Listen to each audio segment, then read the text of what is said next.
Races.com Cheltenham Preview, sponsored by LADBROKES.com. Yes, you've done the right thing by logging on. Now, we're going to be looking forward to the World Hurdle. Andy Thornton joins me here in the studio. But before we talk to Andy, let's go to Matt Chapman and get all the facts and stats. Yeah, the World Hurdle, certainly a small pool of horses to concentrate on. Let's see if the stats will help us out, Luke. Now, selection of the first four in the betting have filled the first three positions for the last 4 years. So, you need a fancied horse. That's pretty easy. No winner aged older than 8 since Galmoy 20 years ago. So, we need a leading contender who's young. 7 winners since 1989 ran in the long walk hurdle, though 5 were beaten in the long walk. Eechy peachy, that stat. Do you want a long walk or not? I'm not sure. And the Irish have not won since Doran's Pride 12 years ago. So if you're Irish and you're watching this programme on all the W's at theraces.com, you are in trouble as far as the World Hurdle is concerned. Let's have a look at the notable entries. Well, of course, the hot favourite here, it's sizzling Inglis Drever for Howard Johnson and presumably Dennis O'Regan. Casbar Bliss bounced back to form at Haydock last time. Lough Derg, well, he's ultra tough, but we all know, Luke, he can't win, can he? He's just not good enough. My Way to Solden is a former winner. Chocolate Thornton will have to decide nearer the time between him and Blazing Bailey. Richard Lyman, well, he's turned into a right old moody thing, hasn't he? He couldn't win probably with AP, Leglock and his fellow Leglock in the studio on board. I don't think he'd need at least 3 jockeys whipping away to get Wichita Lyman to win the race. But what about Inglis Drever, Luke? Because, of course, Barracuda got to the age of 9 and he couldn't win the race. Inglis Drever's got to the age of 9. And for all that he's a banker for many,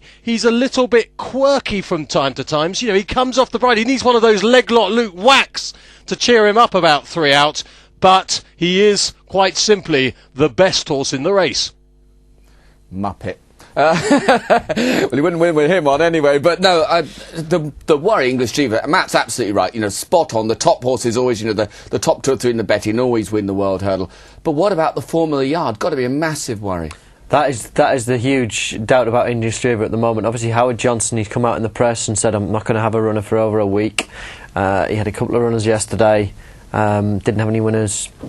So things aren't just working out as he would like at the moment. And a key fact and a key stat about going into Cheltenham, the trainer has to be in form. Would you want to be taking even money about a horse, about the trainer not being in form? Take the trainer form away from the scenario. He's the best, isn't he? He's as good as we've ever seen in the staying ranks. He's got class, he's jumping, he's just got everything, hasn't he? He should be 2s on in that respect.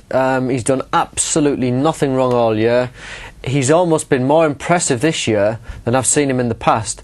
You know at Cheltenham, if he's there at the top of the hill, you know he's going to come off the bridle for half a dozen strides, but once he gets rolling down that hill and he turns into the bend, coming into the straight, he pins his ears back and he's off. Yeah. That's what you want. You know that once you turn into the straight, he's going to be a relentless galloper up the hill, and I think he's less quirky nowadays than he used to be in the early days. Yeah, well, what about his opponents then? Because, well, Chocolate Thornton's got a very, very difficult task on his hands, choosing between Blazing Bailey and My Way to Solden. Let's start with, well, you were in the way, well, briefly the other day, and having a chat with Choc, and what's his feeling between the two?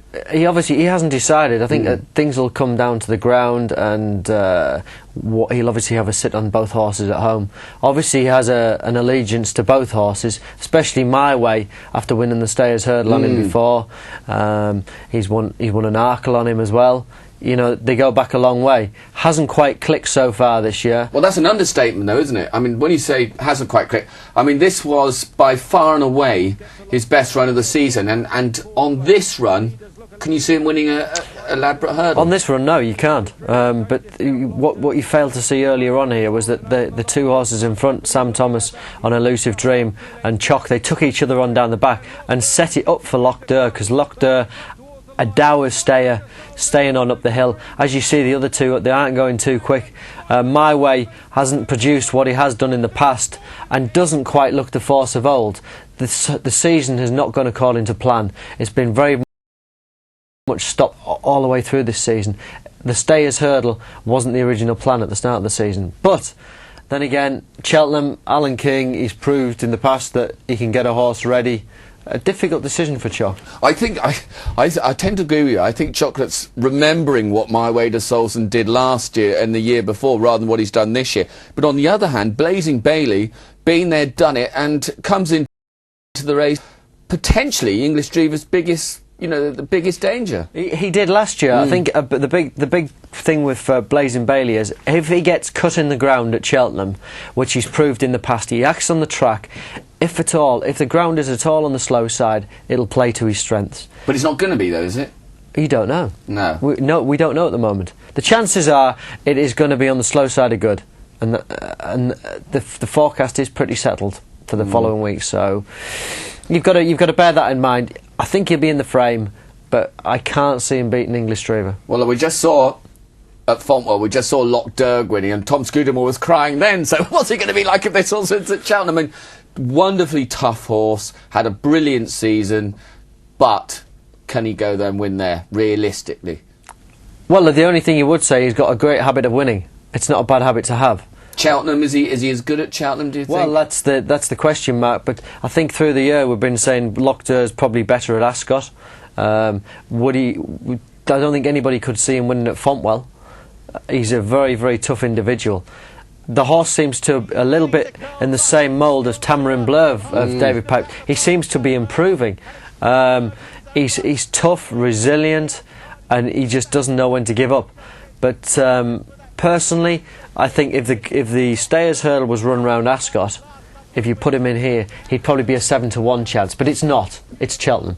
You can't even see him in shot now, but Casbar Bliss finished 5th in this race. Now, being an ex-jockey, I don't like to start knocking him. I sound like Matt Chapman now, knocking all these jockeys, but Barry Canary rode him last time, and I thought got a real tune out of him. I know he's champion Christophe Pugh, champion 10 times or whatever in France. I can't have him on my mind.